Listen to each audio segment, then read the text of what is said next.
it doesn't happen overnight. It doesn't happen overnight. Most people, when you're learning how to grapple, you primarily use your legs for sprawling, defense, and then shooting your hips in. So we're using the idea of how to harass people with your feet. So now we're going to build upon this drill here, and we're going to look at some defensive things we can do for essentially counter offense when we're in not so great positions. So start off with, I'm at baseline. And again, I'm coming, posting, whatever it is, coming in like so. She gets up. So initially, I did takedown, I work behind. As I'm going, 1, 2, I harass her feet. She comes up. Now from here, as the offensive player, I go, man, I just harass her feet. Now I'm gonna go try and pick her up. So I step over, I keep my ear on the side, and she hits a grapevine like so. So,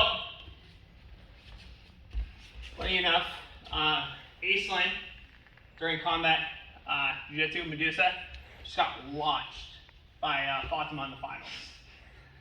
Yes. I frequently get launched. 2 weeks after, maybe 3 weeks, 2 weeks, whatever it was, ADCC trials, it was a pretty quick turnaround. In the, I think it was the round of 16, she was in the same situation, and as the lady goes to pick her up, she immediately grapevine and counterbalanced on her weight.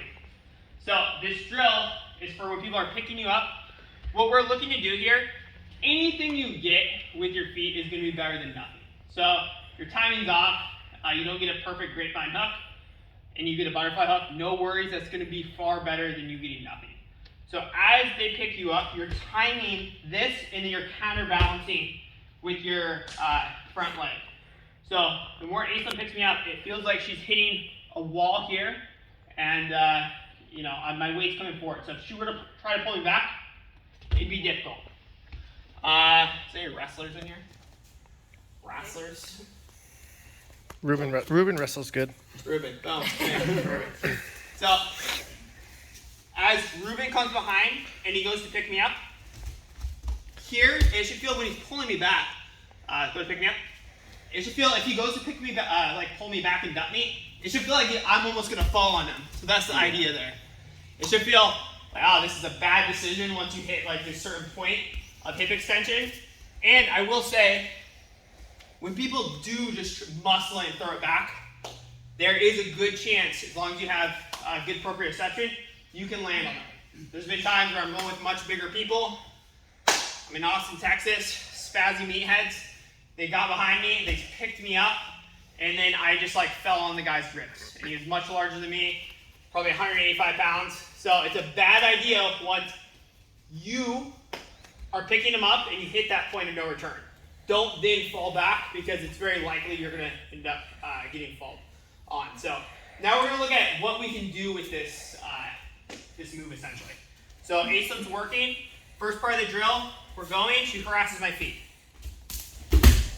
I build up like so. Then she gets wide. She starts to pick me up. 1, 2. And now, as she decides it's not such a good idea, I take an elbow grip. I take an overback grip. So pick me up one more time. I'm using the momentum here as I go down. You can start using it for your own offense.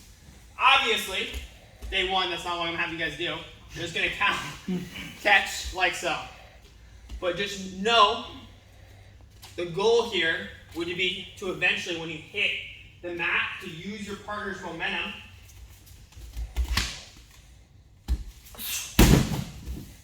and use it for strong throws. Any questions? Harass the feet, get behind. 1, they build up, turn the corner, and your partner's just going to practice catching a grapevine hook around, counterbalancing here. All right, 1, 2, 3.